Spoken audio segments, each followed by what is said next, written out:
ओ या, ओए, दोस्तों, तिहाड़ जेल से आपको प्रस्तुत करते हैं तिहाड़ जेल से स्वयं प्रकट हुए सलीम हत्यारा जी।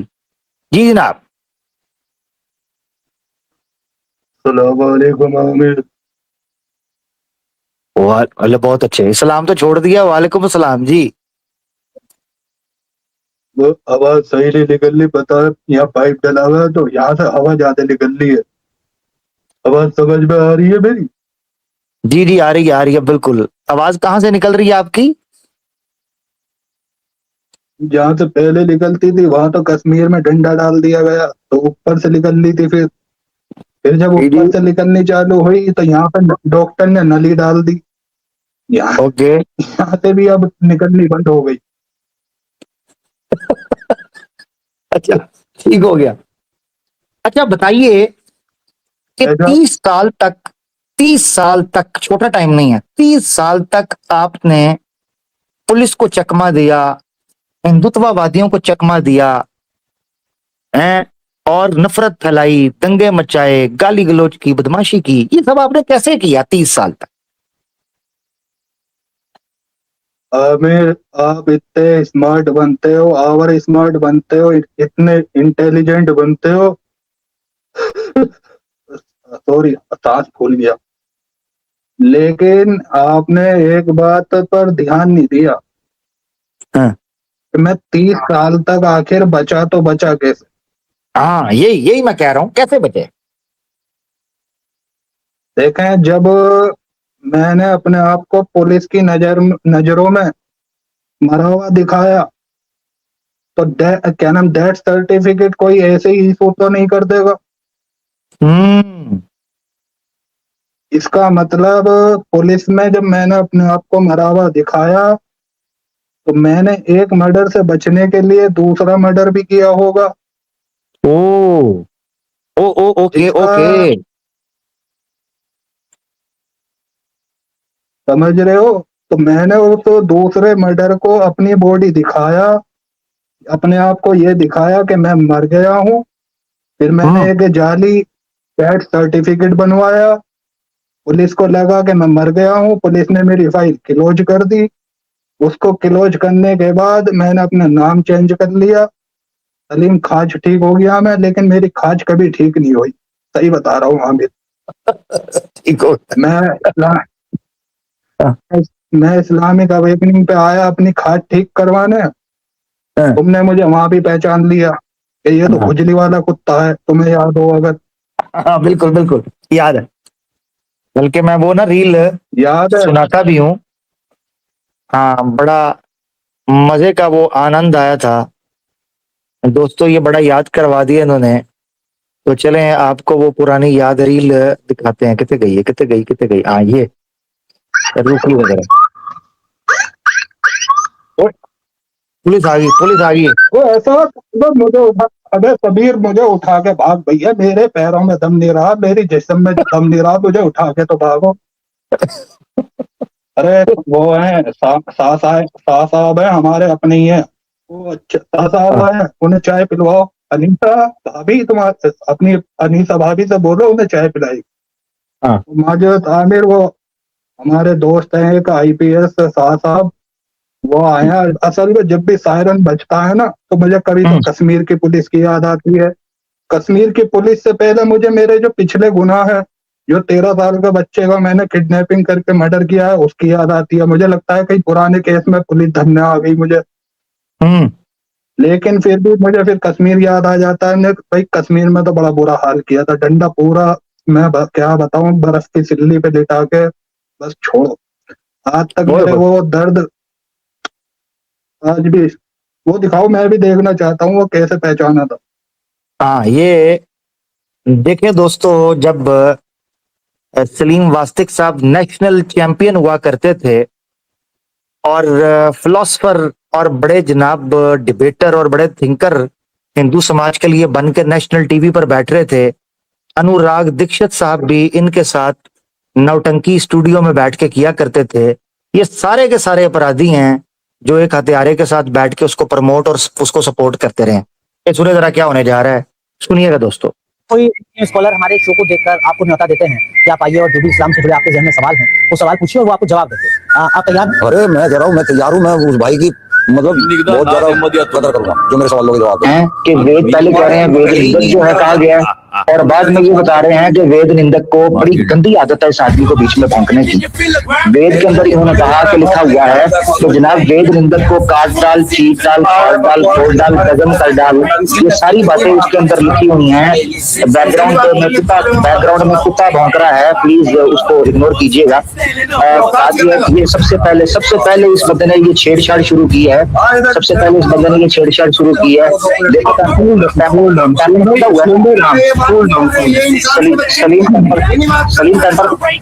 सलीम टेम्पर बांध लो,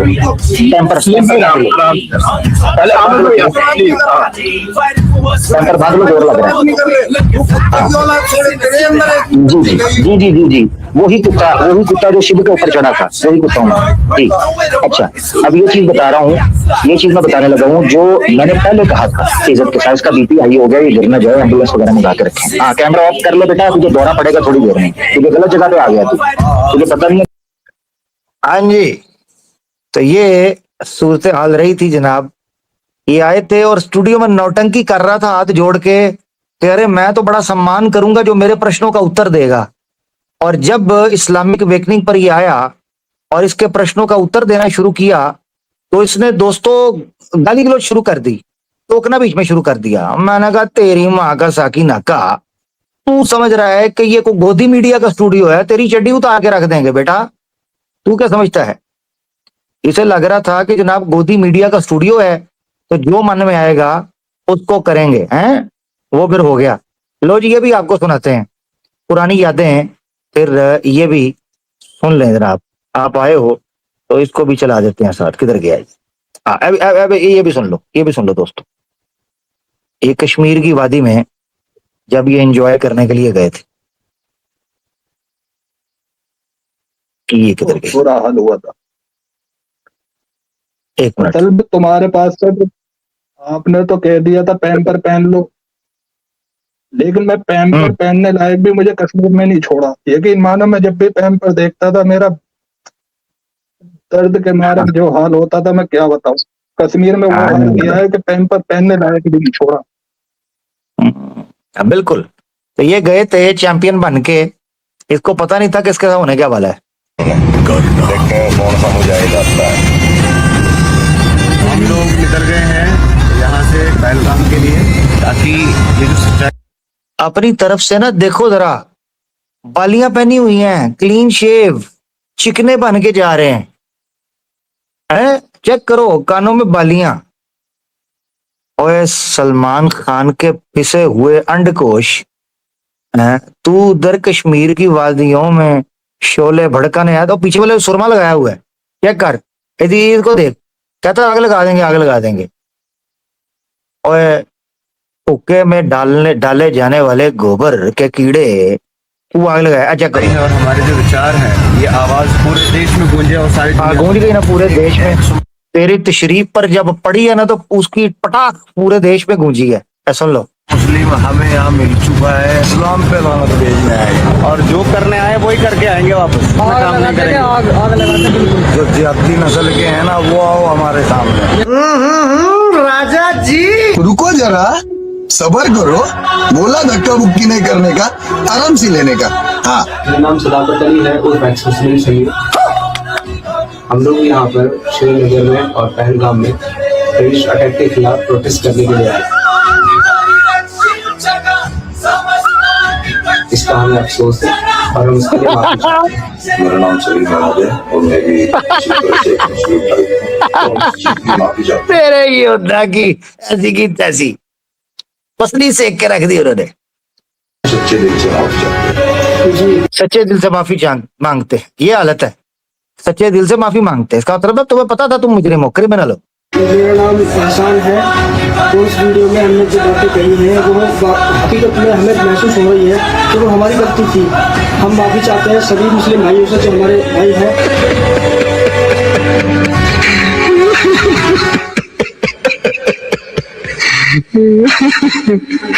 आ गए मेरी मौत का तमाशा देखने। हाँ जी जी यार मुकाइए जी सर, कुछ बात कर लें फिर आगे बढ़ते हैं, निकालेंगे जी इंशाल्लाह। दरोगा साहब जरा यार वो हमारा बनोल मंगा दें अनीसा से कहकर, देखें बनोल की बहुत जरूरत पड़ रही है। अरे मेरे यहाँ एक काम करे, इसके बाद जो कश्मीर में हाल हुआ था वही हाल होगा मेरा। तो एक काम करे, आप पूरा डब्बा ही मंगा दे। डब्बा मंगा दें।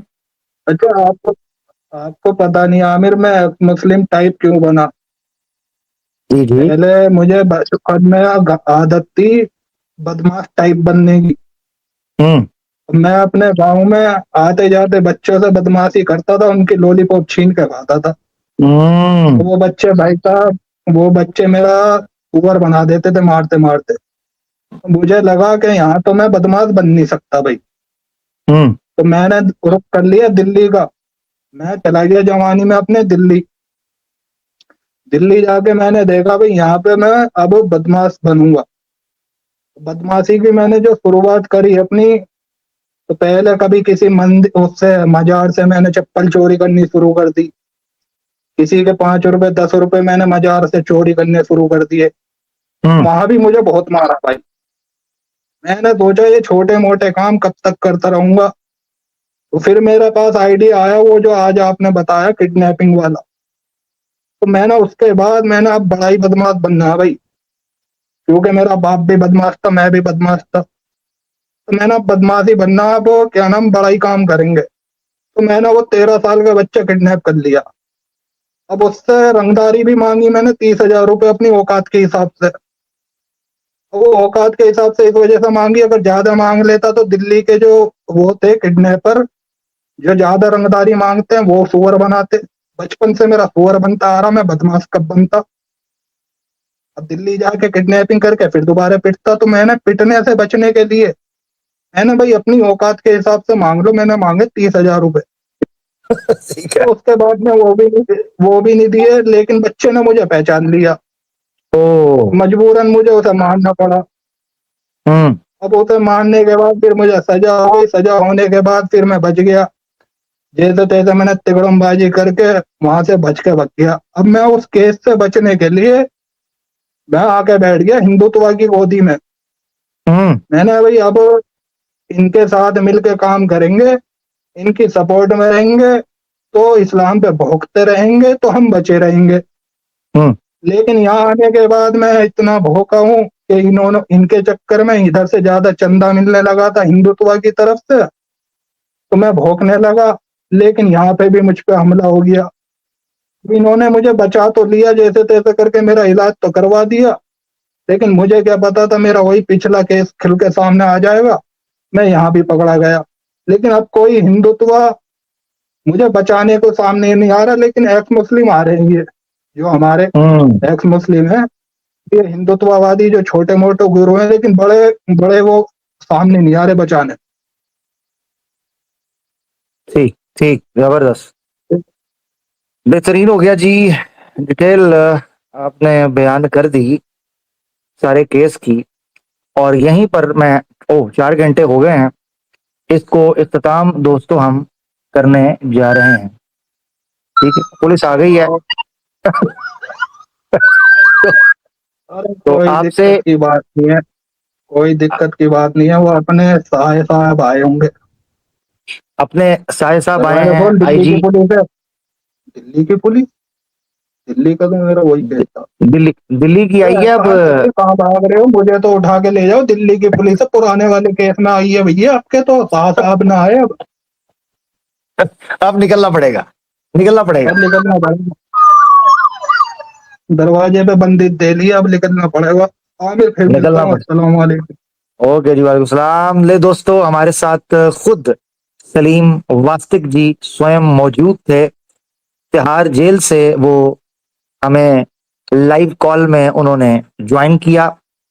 उन्होंने बताया कि इस वक्त की सूरत हाल क्या थी। तो ये आप समझें कि हो सकता है कि बड़ी तादाद में मुस्लिम स्कॉलर्स को अप्रोच किया जाए डिबेट के लिए, लिहाजा मेरी रिक्वेस्ट है कि अगर मुसलमान दोस्त ये पैगाम अपने स्कॉलर्स, अपने डिबेटर्स, अपने स्पीकर्स तक पहुंचाएं, किसी किस्म की एक्स मुस्लिम के साथ अब डिबेट करने की, अभी फिलहाल करने की जरूरत नहीं है, ना करें। कुछ अरसे तक बिल्कुल सस्पेंड कर दें डिबेट, क्योंकि ये सिंपथी वोट इकट्ठा करेंगे। मैं आपको उसकी वजह बताता हूं। याद रखें, जब कभी कोई एक्स मुस्लिम मुस्लिम स्कॉलर से डिबेट करता है ना, तो हिंदुत्व का सिंपथी वोट, ये पॉलिटिकल टेक्निक होती है, याद रखें। नफरत का वोट, हेट का वोट ये इकट्ठा करते हैं। तो ये सिंपथी इकट्ठी करेंगे, ओ हो डिबेट होने जा रही है यार, इस्लाम के से तो हमने दुश्मनी करनी है ना, तो चलो यार इस्लाम की दुश्मनी में इसको सपोर्ट कर देते हैं। तो याद रखें, किसी किस्म की कोई डिबेट नहीं करनी, किसी किस्म का इनके साथ आपको एंगेज नहीं होना। इनको अपनी मौत आप मरने दें, या आहिस्ता आहिस्ता सिसकेंगे, आप अपना काम जारी रखें। हम अपने इस मिशन को, जो आप लोग मुकम्मल तौर पर एक टीम के तौर पर चल रहे हैं, इसको जारी और सारी रखें। इसी चीज के साथ दोस्तों मुझे इजाजत दें। 3 घंटे का एस्टिमेट था, मगर 4 घंटे से ऊपर जा चुका है। मैं इंशाल्लाह यहाँ से इजाजत दे रहा हूँ। अपना ख्याल रखिएगा। एक आखिरी पैगाम के साथ आपके हवाले, ठीक है जी। जी अपने ख्याल रखिएगा। फीमानिल्लाह, अल्लाह हाफिज।